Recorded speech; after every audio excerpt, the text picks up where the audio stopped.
يذهب جفاء وأما ما ينفع الناس فيمكث في الأرض كذلك يضرب الله الأمثال صدق الله مولانا العظیم۔ بارگاہ رسالت معاب صلی اللہ علیہ وسلم میں درود پاک کا ہدیہ پیش کریں۔ اللہم صلی علی سیدنا محمد معدن الجود والکرم وآلہ واصحابہ الکرام وابنہ الکریم وبارک وسلم صلاۃ دائمۃ سرمدا ابدا۔ مجھے اس بات کا احساس ہے کہ آج جمعہ ہم اس مسجد میں ادا کر رہے ہیں جہاں پر آپ تمامی حضرات تجارت کے اس مرکز میں اللہ کا ایک گھر قائم کیے ہوئے ہیں، اور جہاں تک میرا گمان ہے کہ تقریباً سارے لوگ تاجر حضرات ہیں، سب کسی نہ کسی تجارت سے لگے ہوئے ہیں۔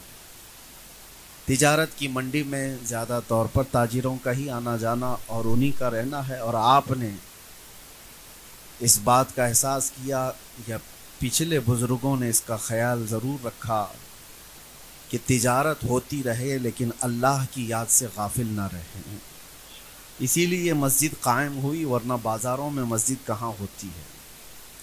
اللہ تعالیٰ اس مسجد کے قائم کرنے والے اور عبادت کی طرف توجہ دینے والوں کو شاد و آباد رکھے اور ان کی قبروں میں اللہ تعالیٰ اس کا ثواب پہنچائے۔ چند باتیں یہ عرض کر کے پھر میں آگے رخصت ہوتا ہوں۔ پہلی بات تو یہ ہے کہ یہ تجارت اسلام کا ایک بڑا حصہ ہے، بلکہ یوں سمجھ لیں کہ حدیث پاک میں ہے نماز کے بعد سب سے افضل عمل حلال رزق کی تلاش کرنا۔ نماز اہم العبادات ہے، افضل العبادات ہے، اور قرآن پاک میں بھی اللہ تعالیٰ سورۃ الجمعہ میں یوں فرماتا ہے فَإِذَا قُضِيَتِ الصَّلَاةُ فَانتَشِرُوا فِي الْأَرْضِ، جب نماز ہو جائے تو زمین میں پھیل جاؤ، اپنی روزی تلاش کرو۔ نماز کے بعد حلال روزی تلاش کرنا یہ افضل ترین عبادات میں سے بھی ہے اسلام میں، ایک عبادت ہے یہ۔ تجارت کرنے والا اس کو دنیا پرست اس وقت کہا جائے گا جب اس کے سینے پر، اس کے دل پر دنیا غالب آ گئی، مال غالب آ گیا اور اللہ رسول کو چھوڑ دیا ہو، ورنہ وہ ذکر الہی کے ساتھ 24 گھنٹے تجارت کر رہا ہو تو وہ دین میں ہی ہے، وہ عبادات میں ہی ہے۔ اور اسی لیے میرے آقا صلی اللہ علیہ وسلم کے پاس ایک صحابی نے آ کر کے عرض کیا تھا کہ میں گھروں کی تعمیر کرتا ہوں، معمار ہوں، مستری جس کو آپ کہیں گے، میرا کیا ہوگا آخرت میں؟ حضور پاک صلی اللہ علیہ وسلم نے فرمایا تم ابراہیم علیہ السلام کے ساتھ قیامت میں اٹھائے جاؤ۔ اور ایک صحابی نے کہا میں درزی ہوں، کپڑے سلتا ہوں، تو ان کے متعلق کہا رسول پاک صلی اللہ علیہ وسلم نے تم حضرت ادریس علیہ السلام کے ساتھ اٹھائے جاؤ۔ لوہے کا کام کرنے والے ایک صحابی تھے، انہوں نے کہا میرا کیا انجام ہے؟ حضور پاک صلی اللہ علیہ وسلم نے فرمایا تم حضرت داؤد علیہ السلام کے ساتھ اٹھائے جاؤ۔ ایک صحابی نے کہا یا رسول اللہ صلی اللہ علیہ وسلم میں تجارت کرتا ہوں، میں مال کی تجارت کرتا ہوں۔ حضور نے فرمایا اگر دو چیزیں تو قائم رکھتا ہے زندگی میں، سچ بولنا اور جھوٹی قسم نہ کھانا، تو قیامت کے دن میرے ساتھ اٹھایا جائے گا۔ یہ ہر تاجر کے لیے یہ دو چیزیں میرے مصطفیٰ نے بیان فرمائی، باقی سب کے لیے ہے اس نبی کے ساتھ اٹھایا جائے گا، اس نبی کے ساتھ اٹھایا جائے گا، لیکن تاجر اللہ کے رسول کے ساتھ اٹھایا جائے گا، میرے آقا محمد مصطفیٰ صلی اللہ علیہ وسلم کے ساتھ اٹھایا جائے گا، لیکن اس کے لیے دو شرطیں ہیں، اور وہ دو شرطوں میں اکثر لوگ پھسل جاتے ہیں۔ ایک، جھوٹ بول کر تجارت نہ کرے، کسی سے وعدہ خلافی نہ کرے، اور اپنے مال کو بیچنے میں قسم نہ کھائے۔ جیسے سارے اکثر لوگوں کا ایک طریقہ یہ بنا ہوا ہے کہ قسم کھا کر کے اپنے مال کو پکا کر دکھانے کے لیے اور مضبوط کرنے کے لیے اللہ کی قسمیں کھاتے ہیں۔ اللہ کی قسم یہ مجھ کو اتنے میں پڑا ہی نہیں ہے، یہ اتنے کا مجھے پرورتا ہی نہیں ہے، فلاں فلاں، یہ جو جملے تاجروں کے اندر مشہور ہیں۔ ہاں اگر ان چیزوں سے وہ بچ گیا۔ اور ایک خاص بات میں آپ کو بتاؤں کہ حضور پاک صلی اللہ علیہ وسلم نے فرمایا برکت کے اللہ تعالیٰ نے 10 حصے پورے زمین پر اتارے، جس میں سے ایک حصہ اللہ تعالیٰ نے سارے کام کاج میں رکھے ہیں، جاب کرنے والے، کھیتی باڑی کرنے والے، زراعت والے، جتنے بھی کام ہیں ان میں برکت کا ایک حصہ، اور تجارت میں 9 حصے اللہ نے رکھے، برکت کے 9 حصے اللہ نے تجارت میں رکھے۔ اسی لیے مسلمانوں کو یہ کہا جاتا تھا کہ چھوٹا سا بھی حصہ کیوں نہ ہو تجارت کرو، چاہے وہ ٹوپی بیچنا ہو کہ مسواک بیچنا ہو، تجارت میں اللہ تعالیٰ نے برکت رکھا۔ اس کی وجہ کیا ہے میں آپ کو بتاؤں، میں نوکری پیشہ لوگوں کے خلاف نہیں بولتا، لیکن دونوں میں بڑا فرق ہے۔ نوکری کرنے والا، ایک جاب کرنے والا کسی بڑی کمپنی میں ہو، چھوٹی کمپنی میں ہو، اور ایک تجارت کرنے والا، دونوں میں بڑا فرق ہے۔ فرق یہ ہے کہ نوکری کرنے والے کی فکس اماؤنٹ آتی ہے، اس کی اگر سیلری 50,000 ہے تو وہ 50,000 مہینے کے اخیر میں یا مہینے کے شروع میں اس کو مل جانی ہے، اس کی تنخواہ اس کو پکی ہے۔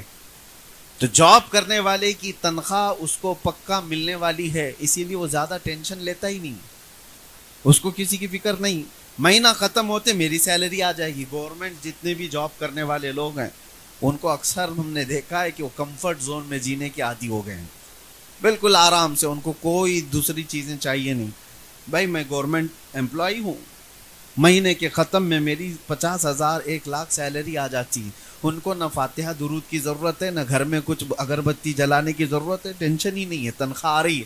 اور ادھر تاجر کا حال یہ ہے، 50,000 بھی کسی بزنس میں لگایا تو روز دل دھڑکتا رہتا ہے، لگ کے آئے گا کہ ڈوب جائے گا، یہ ڈوبے گا کہ آئے گا، ڈوبے گا کہ آئے گا۔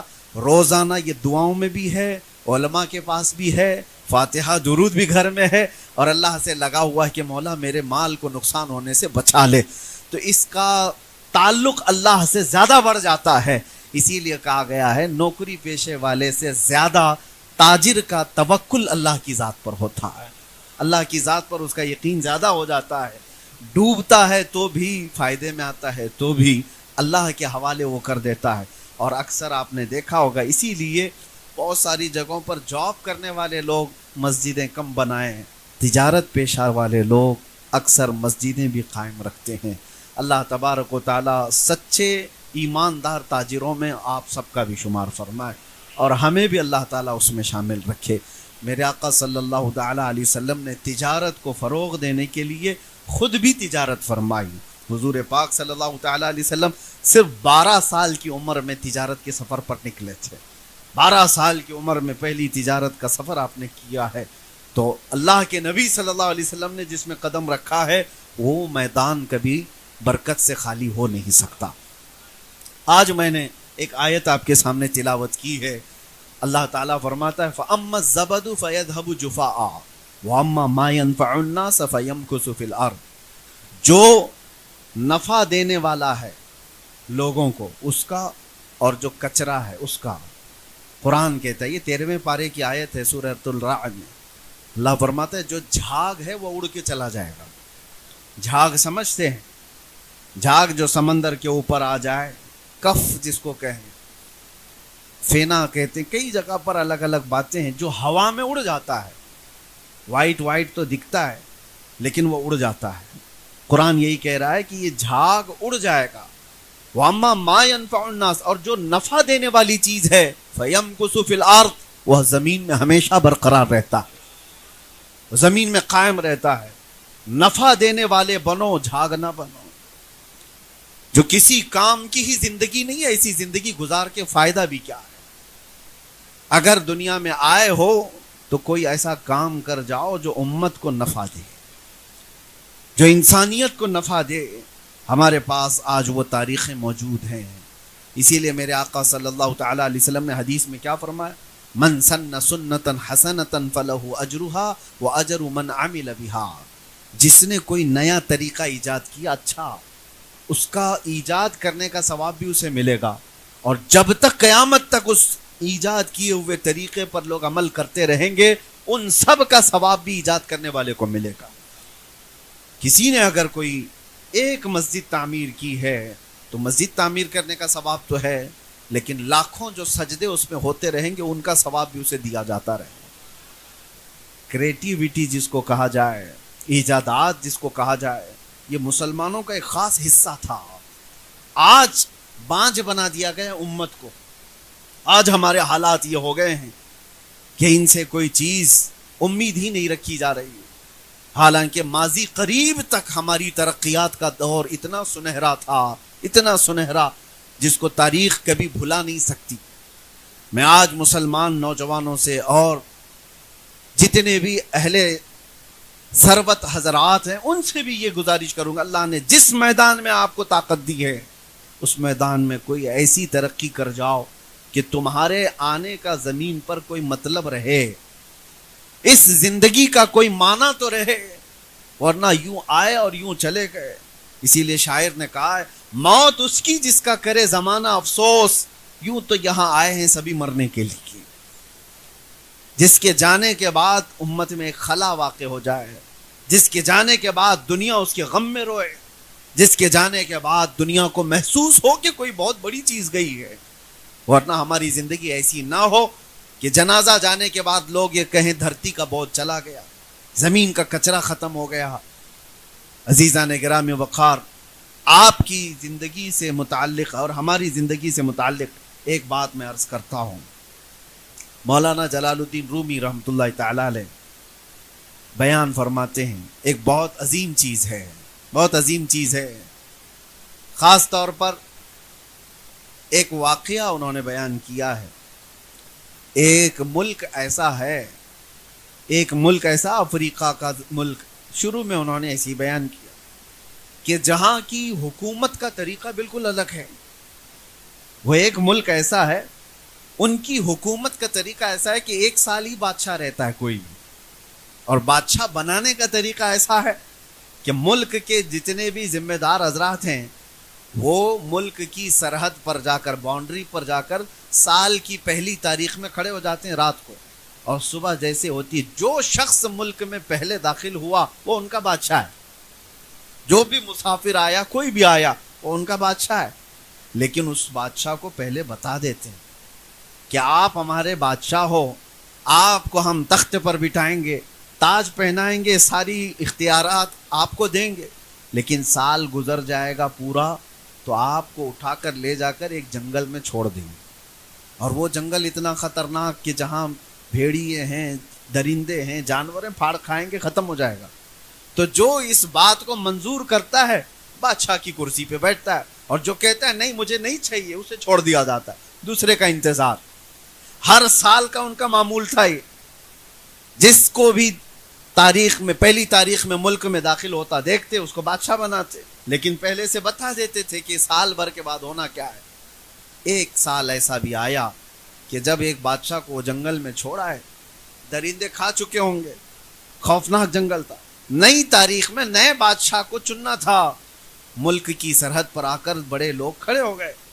اتفاق ایسا ہوا کہ صبح صبح پہلی تاریخ ہے، اور جو شخص داخل ہو رہا تھا وہ ایک عالم ربانی تھا، دیندار شخص رہا.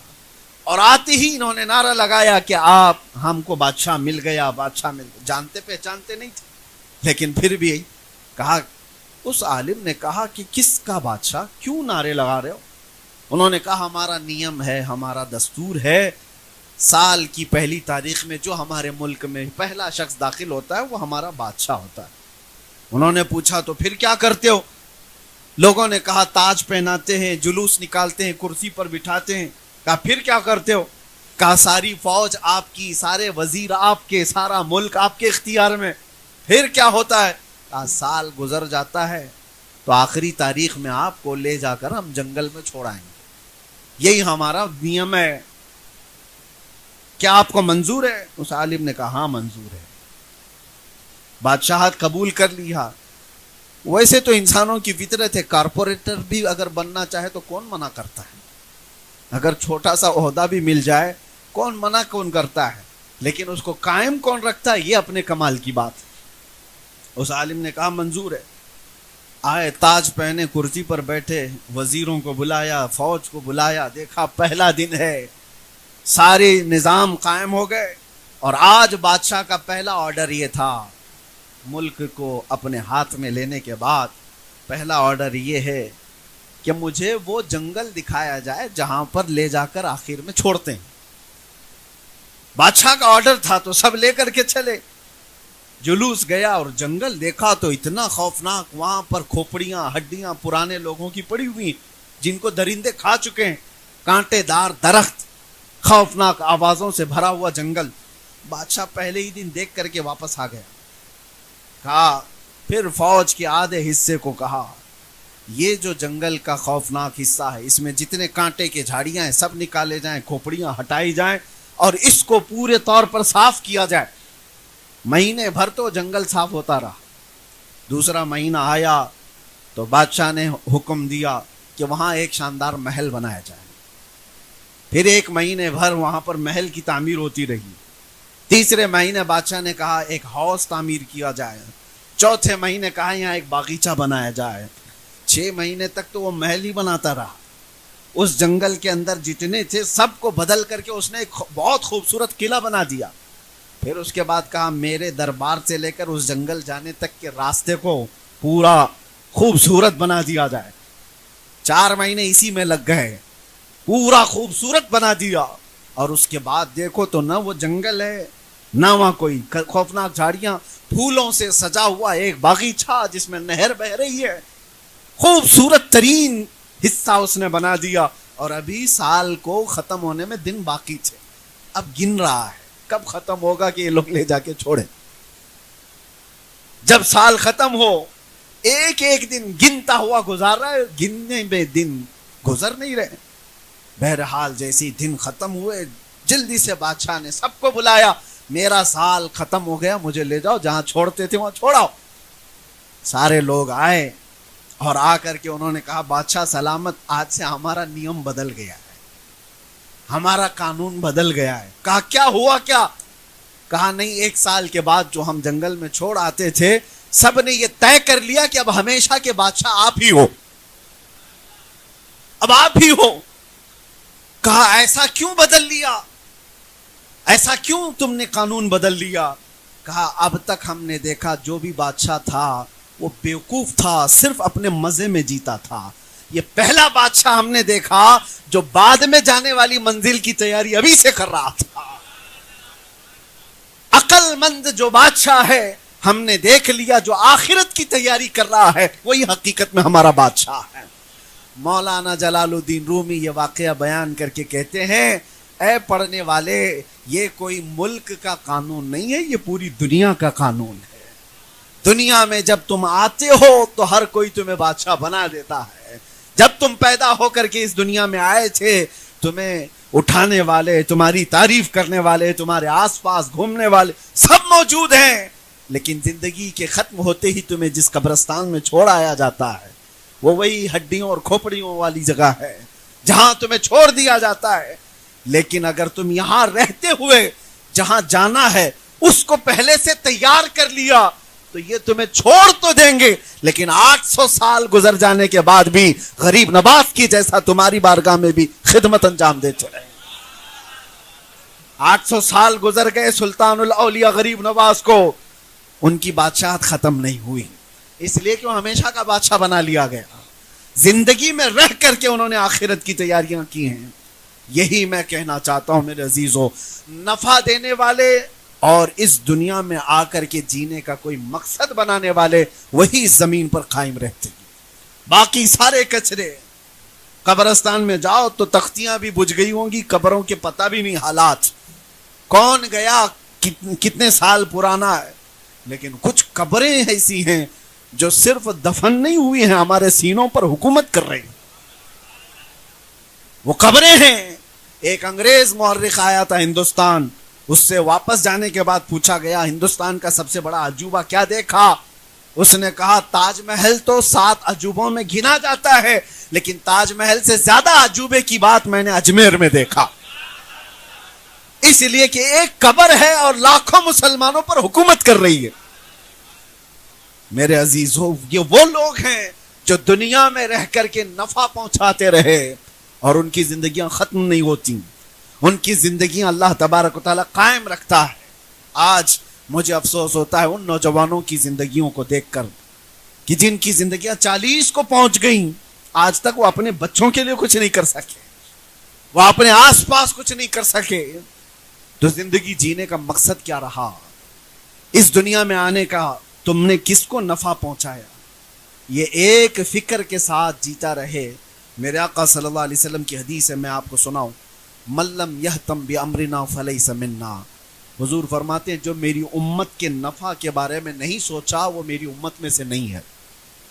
جو اس حال میں صبح کیا کہ میری امت کی بھلائی کا نہیں سوچا, حضور فرماتے ہیں وہ ہم میں سے نہیں ہے. کتنے لوگ ایسے ہیں جو نفع کا سوچتے ہیں, کتنے لوگ ایسے ہیں.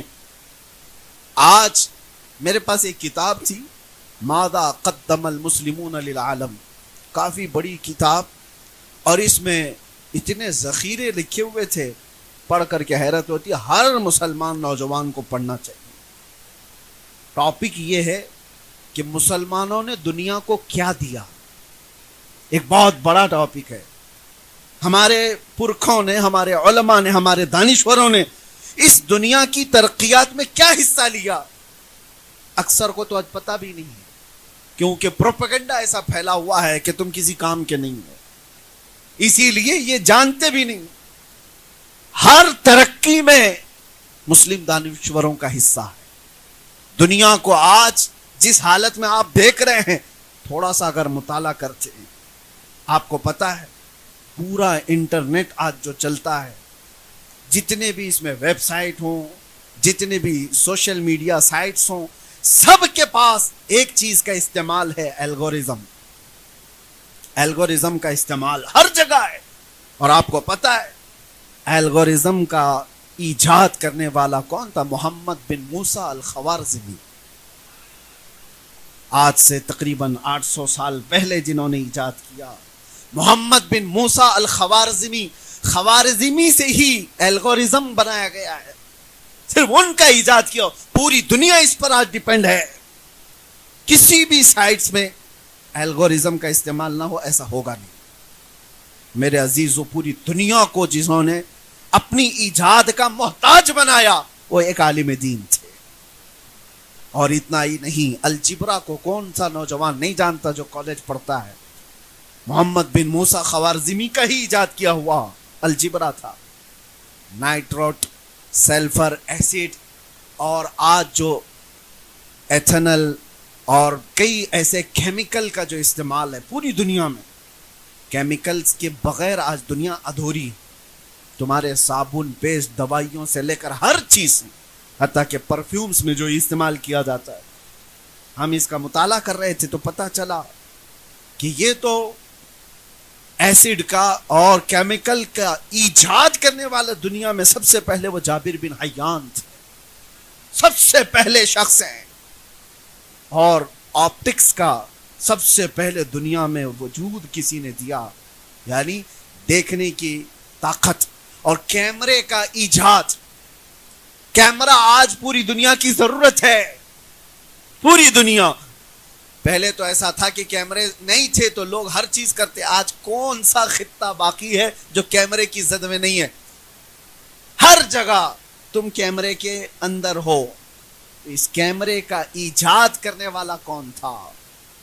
اس کیمرے کا ایجاد کرنے والے ابن الہیثم, ابو الحسن ابن الہیثم تھے. مسلم عالم دین ہیں جنہوں نے اس کی ایجاد کی, اور پوری دنیا کو آج ڈیپینڈ ہونا ہے ان پر. کئی مشینیں ایسی ہیں جو آج ہر کار میں, ہر چیز میں استعمال ہوتی ہیں, وہ ابن الہیثم کی ایجاد ہے. اور حیرت کی بات میں آپ کو بتاؤں, حضرت العلامہ ابو القاسم الزہراوی ایک بہت بڑے دانشور تھے, بہت بڑے عالم دین تھے. ابو القاسم الزہراوی جنہوں نے سب سے پہلے کلاک استعمال کرنا شروع کیا, گھڑی کی ایجادات کے سلسلے میں انہوں نے بیان کیا. اور ابو بکر رازی, اللہ اکبر, دنیا کا ایسا ڈاکٹر جس نے سب سے زیادہ سرجری کے قانون بتائے. پوری دنیا کی میڈیکل سائنس آج بھی ابو بکر رازی کے بتائے ہوئے طریقوں پر چل رہی ہے آج بھی. اور ابو علی سینا کی لکھی ہوئی کتابیں بچوں کے امراض کے سلسلے میں, ڈاکٹرز اگر پڑھے ہوں گے تو یہ اور بات ہے کہ تاریخ مٹائی گئی ہے. ان کے ایجادات کی کہانیاں چھپا دی گئیں، لیکن بنیاد کس کی ہے؟ بنیاد رکھنے والے وہ مسلم علماء تھے، جنہوں نے نفع دیا، اپنی زندگی سے نفع پہنچایا ہے پوری دنیا کو۔ اور آپ کو یہ پتا ہے آج سب سے زیادہ تیز سفر کوئی ہے، وہ تو ایروپلین کا سفر ہے، ہوائی سفر ہے۔ پوری دنیا آج ہوائی سفر میں گلوبل ویلیج میں آ گئی ہے، ایک دیہات کی طرح بن گئی پوری دنیا، جب چاہے ادھر سے ادھر ہو جائے۔ پوری دنیا کے لاکھوں کلومیٹر کو سمیٹ دیا گیا ایروپلین کے سفر نے۔ اور سب سے پہلے ایروپلین کی ایجاد کرنے کے لیے جنہوں نے شروعات کی تھی پیراگلائڈز وغیرہ کے ذریعے سے، وہ عباس بن فرناس تھے۔ یہ بھی مسلم عالم دین تھے۔ دنیا کو کیا نہیں دیا، وہ کتاب میں نے پڑھا تھا تو حیرت ہوتی ہے، دنیا کی 75% ایجادات مسلم علماء کی ہیں، اور آج اسی امت کا بچہ نشے میں مسحور ہے۔ آج اسی امت کا بچہ نوجوان گلیوں اور نکڑوں پر اپنی راتیں گزار رہا ہے۔ آج زندگی بے مقصد گزارنی پڑ رہی ہے لوگوں کو۔ کیوں ایسا؟ تم بہت با مقصد اس دنیا میں آئے تھے، اور ایسا نہیں ہے کہ اس سے پہلے والے لوگ۔ اور کام کرنے والوں میں آپ کو بتاؤں، میں بہت جو انسپائر ہوں کچھ چیزوں سے۔ ممبئی کی سرزمین پر مجھے جب یہ پتا چلا، آپ کو پتا ہے مدن پورہ سنی بڑی مسجد کو آپ نے دیکھا ہوگا، بھائی کلہ کتنی بڑی مسجد ہے، تقریباً 150 سال پرانی مسجد ہے۔ اسی طرح ایک حمیدیہ مسجد بھی آپ نے دیکھا ہوگا پائیدونی میں، یہ مسجد اور مسافر خانہ کراپرڈ مارکیٹ کا سابو صدیق مسافر خانہ، بھائی کلہ میں سابو صدیق پولی ٹیکنیکل ہاسپٹل کالج، یہ 4 سے 5 بڑی بڑی عمارتیں جو تقریباً 100 سال پرانی ہیں، یہ 100 سال پرانی۔ ان سب کو بنانے والا ایک ہی شخص تھا، ایک ہی شخص۔ اور حیرت کی بات میں بتاتا ہوں، وہ میمن فیملی سے تعلق رکھنے والے حاجی سابو صدیق، یہ 3 مسجدیں، ایک مسافر خانہ، ایک ہسپتال اور ایک اس زمانے کی انسٹیٹیوٹ کالج، اتنا دنیا کو دے کر کے جانے والا۔ آپ کو پتا ہے وہ سابو صدیق صرف 23 سال کی عمر میں انتقال کر گیا تھا، 23، یعنی 25 سال سے کم کا جوان یہ ساری چیزیں دنیا کو دے کر چلا گیا۔ لاکھوں سجدے ان مساجد میں آج بھی ہوتے ہیں۔ جوان ہو تو ایسا ہو جو امت کو نفع دے کر جائے، زندگی ہو تو ایسی جو لاکھوں کو فائدہ پہنچا کر جائے۔ اسی طرح سے میں پڑھ رہا تھا، آزادی کی تحریک جب چھڑی تھی ہندوستان میں، آج ہم جو آزادی کی سانس لے رہے ہیں اس میں 1 2 نہیں 30,000 علماء کی قربانیاں شامل ہیں۔ علماء اہل سنت کی بات کر رہا ہوں، دلی سے لے کر کشمیر تک ہر جھاڑی پر ایک عالم دین کی لاش لٹکتی تھی، انہوں نے قربانیاں دی ہیں۔ آج سب بجھا دیا گیا، وہ با مقصد زندگی گزارنے والے۔ اور آپ کو اسی تاریخ کے حصے میں ایک اور عظیم انسان کی میں نے تاریخ پڑھی، ڈاکٹر مختار انصاری کا بھی نام سنا ہوگا آپ نے۔ اس زمانے میں یہ انگلینڈ سے پڑھ کر کے ڈاکٹریٹ کر کے آئے ہوئے ایک ڈاکٹر، مسلمان خاندان سے تعلق رکھنے والے ڈاکٹر تھے۔ ترکی میں خلافت کے سقوط کے بعد بڑی خدمات انجام دینے والا شخص، لیکن ہندوستان میں آئے تو ہم ہمی تھی، آزادی کی تحریکیں چل رہی تھی، جھگڑے فسادات تھے۔ اس زمانے میں ڈاکٹر مختار انصاری نے دنیا کو ایک طرف دیکھا، لیکن مسلمانوں کے حالات دیکھ کر کے اس نے ایک ادارہ قائم کیا دلی کی سرزمین پر، جس کو آج جامعہ ملیہ اسلامیہ کہا جاتا ہے۔ 1920 میں یہ قائم ہوئی تھی یونیورسٹی، اور آج وہاں سے ہزاروں سٹوڈنٹ پڑھ کر کے نکلے، کئی ڈاکٹرز وہاں سے نکلے، انجینئرز نکلے، سائنٹسٹ نکلے، ہر طبقے میں لوگ وہاں سے فائدہ اٹھا کر چلے۔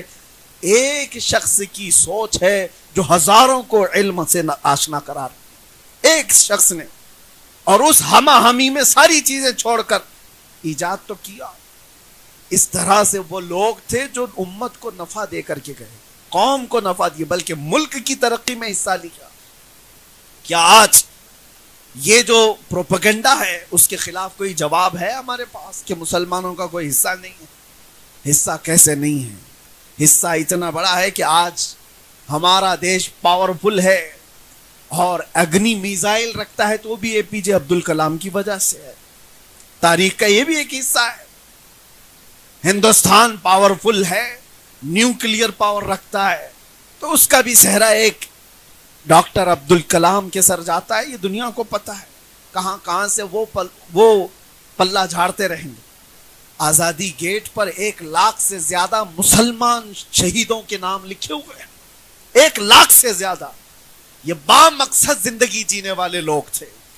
آج میں یہ تمام باتیں رکھ کر کے اس لیے عرض کر رہا ہوں, اللہ نے اگر تمہیں مال دیا, ثروت دیا اور وقت دیا ہے تو یہ انٹرنیٹ پر تباہ و برباد کرنے کے لیے نہیں. زندگی بہت تھوڑی سی ہے, زندگی بہت شارٹ ہے. آج یا کل میں پتہ نہیں کب ہمیں بلاوا آ جائے.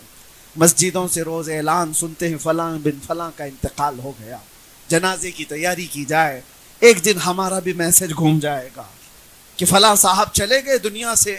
لوگ تھوڑی دیر کے لیے غم کا شیئر کرتے رہیں گے, اس کے بعد پھر بھلا دیے جائیں گے. لیکن اگر نفع دینے والی ذات ہے تو قیامت تک ہم باقی رہیں گے.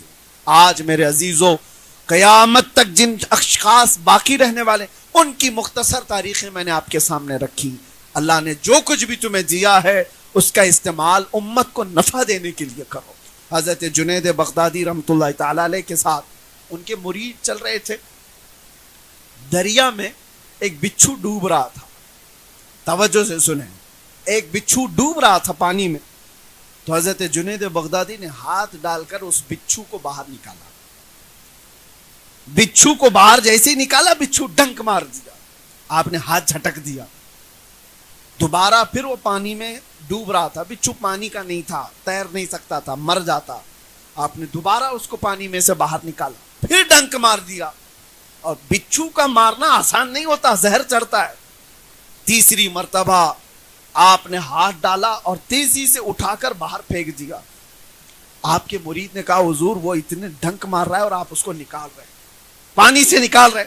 جنید بغدادی نے کہا وہ بچھو ہے, اس کی فطرت ہے ہی ڈنک مارنا, اور میں انسان ہوں, میری فطرت ہے مدد کرنا. وہ اپنی فطرت پر عمل کر رہا ہے, میں اپنی فطرت پر عمل کر رہا ہوں.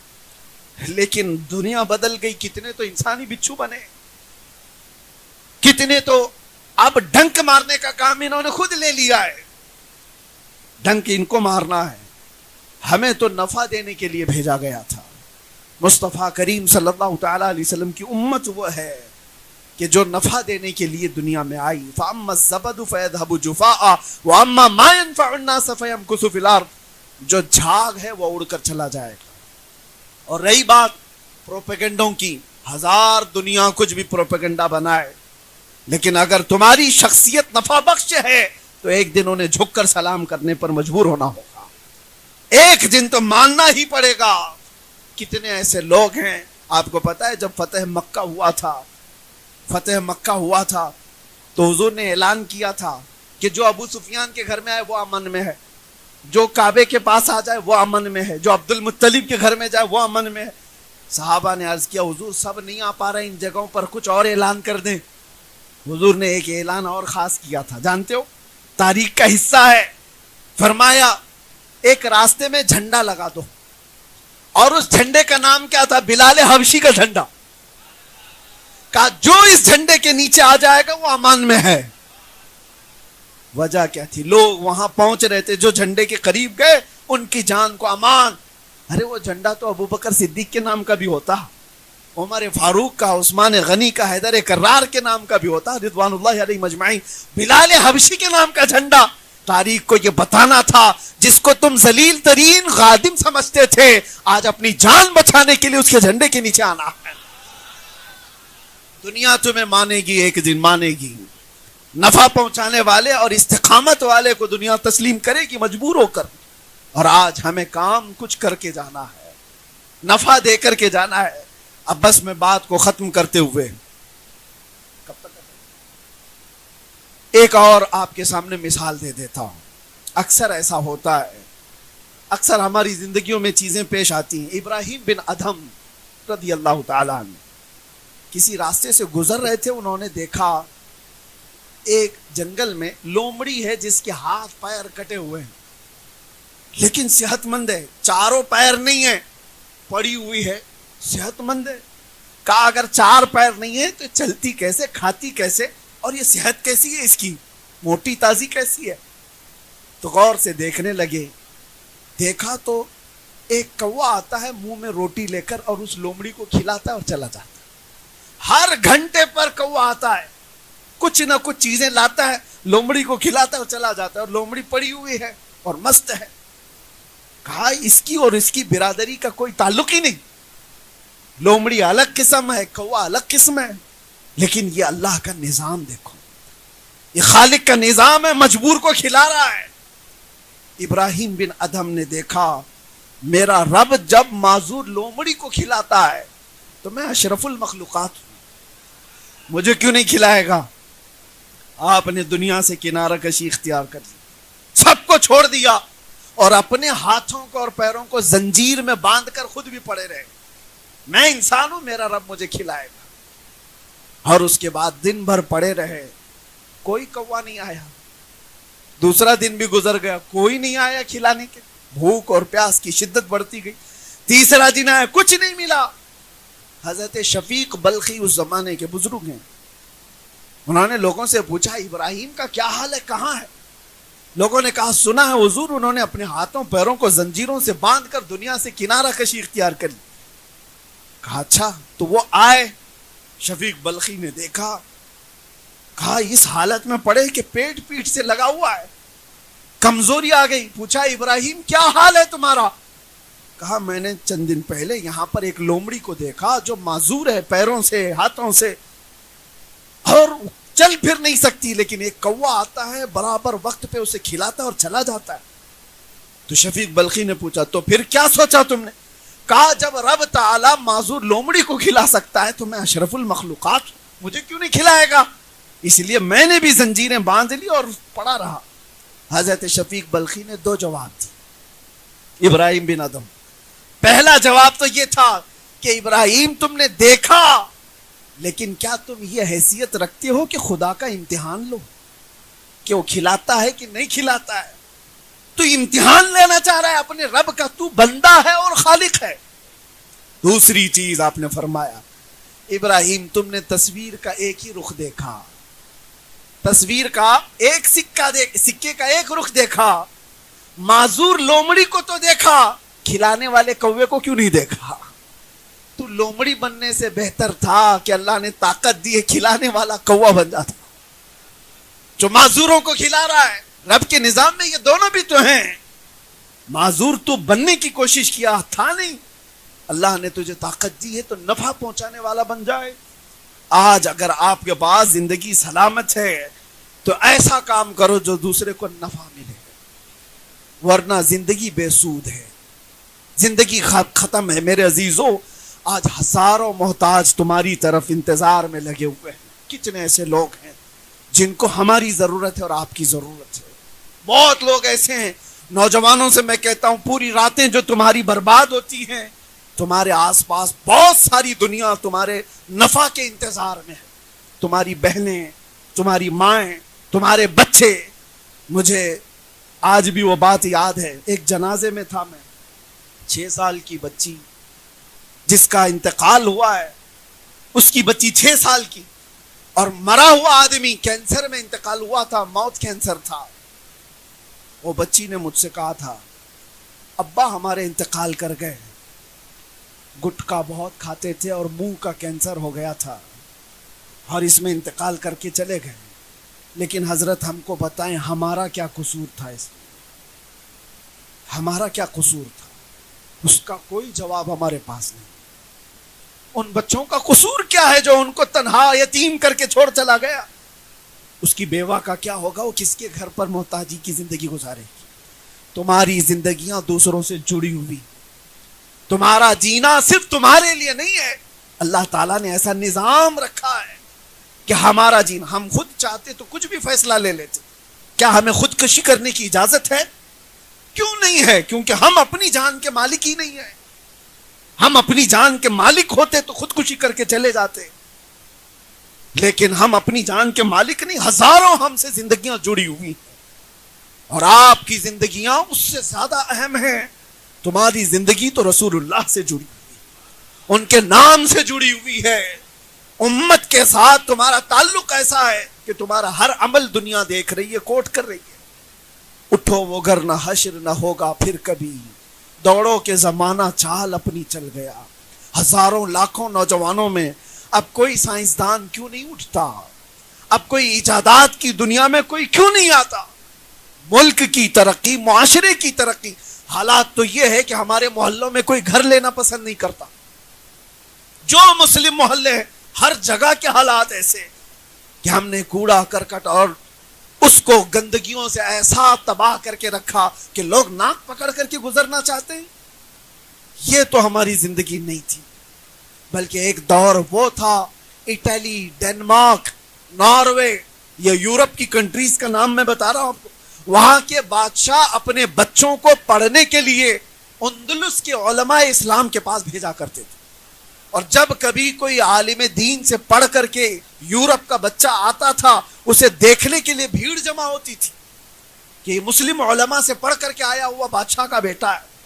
اور آج حالات بدل گئے، ہمارے بچے یورپ جا رہے ہیں، علم رخصت ہو گیا ہمارے اندر سے، جہالت اتنی زیادہ آ گئی.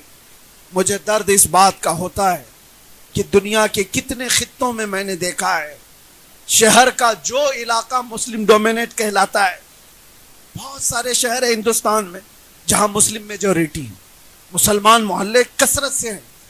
ان علاقوں کی ایک کامن چیز ہم نے ہر جگہ دیکھی کہ سارا نشہ وہیں بکتا ہے، وہیں ہوتا ہے، وہیں ڈیلر ہوتے ہیں، سب کچھ وہی ہے. کیوں ایسا ہے؟ ممبئی کے ہی حالات نہیں، دلی جاؤ، بنگلور جاؤ، کلکتہ جاؤ، بڑے شہروں کے سب جگہ کے حالات، مسلمان اس میں کثرت سے ملوث ہیں. پھر میں پوچھتا ہوں یہ کون سے مسلمان ہیں؟ اللہ کے نبی صلی اللہ تعالی علیہ وسلم نے جس امت کو بنایا، جو معاشرہ ترتیب دیا، وہ معاشرہ تو ایسا تھا، رات بھر خود بھوکے رہ کر پڑوسی کا خیال کرنے والے. نشہ تو بہت دور کی بات ہے. جنگ میں شہید ہونے کے وقت زخم کھا کر کے گر گئے ہوں، ایک کھٹوری پانی کسی نے لا کر کے زخمی صحابی کو دی، ان کو جیسی آواز آئی کہ فلاں کو پیاس لگی، انہوں نے پانی نہیں پیا، کہا اس کو پہلے پلا دو. اپنی موت کے وقت پانی قربان کرنے والی امت تھی یہ، اور آج اپنے مزے کے لیے نشہ کرنے والی امت کیسے ہو گئی؟ ان حالات کا ذمہ دار کون ہے؟ ہر ایک کو اس کی ذمہ داری اٹھانی ہوگی. بڑے لوگوں کا حال یہ ہے، آج بوڑھے ہو گئے لوگ، پیسے والے لوگ ہیں یا معاشرے میں اثر و رسوخ رکھنے والے، یہ کہتے ہیں کسی کے لفڑے میں کیوں جانے کا، کوئی بگڑ رہا ہے تو بگڑنے تو ہم کو کیا کرنا ہے. تم سے بھی قیامت کے دن سوال ہوگا.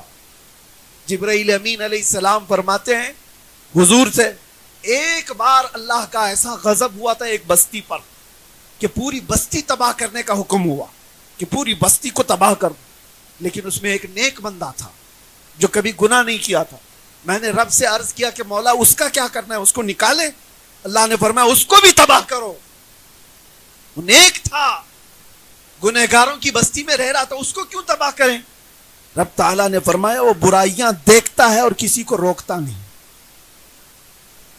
خود تو پاکیزہ ہے لیکن روکتا کسی کو نہیں تھا. یہ آپ ہرگز نہ سمجھیں ہمارے آس پاس زنا کے اڈے چل رہے ہیں، آس پاس شراب کی بوتلیں خوب چل رہی ہیں اور ہم کسی کو کچھ نہ بولیں. ارے مسلم معاشرے میں تو یہ ٹپس دینے والے تو بہت سارے ہیں. مسلمانوں کے گھروں کی جاسوسیاں پولیس کو کرنے والے تو کتنے پیدا ہوئے ہیں. لیکن کاش یہ لوگ ٹپر بننے کی بجائے، جاسوسی کرنے کی بجائے امت کی خیر خواہی کے لیے نوجوانوں کی اصلاح کی کوشش کرتے، ثواب کے بھی مستحق ہوتے. امت کی اصلاح ایسے نہیں ہوگی. میں آپ سے یہ کہتا ہوں کہ اٹھو، ذمہ داریوں کا احساس کرو، نہ خود برائی کرو گے نہ برائی ہونے دو گے. جب اس مسئلے پر ہر کوئی عمل کرے گا انشاءاللہ پاکی تو شروع ہوگی. اور کچرا بہت زیادہ ہے، ضروری نہیں کہ ایک ہی دن میں صاف ہو جائے. شروعات کرو تو چند مہینے گزریں، چند سال گزریں، پھر وہ معاشرہ آ جائے گا جب گزرنے والا یہی کہے گا اس معاشرے سے مدینے کی خوشبو آیا کرتی. ہمیں بس وہ معاشرہ چاہیے جہاں سے گزرنے والے کو میرے مصطفیٰ کی خوشبو آئے. اللہ کریم ہمیں کہنے سننے سے زیادہ عمل کی توفیق عطا فرمائے, ہمیں نفع بخش زندگی عطا فرمائے, امت کے نفع کے لیے جینے کی توفیق عطا فرمائے. بارگاہ رب العزت میں یہ دعا ہے, اللہ حلال کھلائے اور حرام سے بچائے. وآخر دعوانا ان الحمد للہ رب العالمین. السلام علیکم.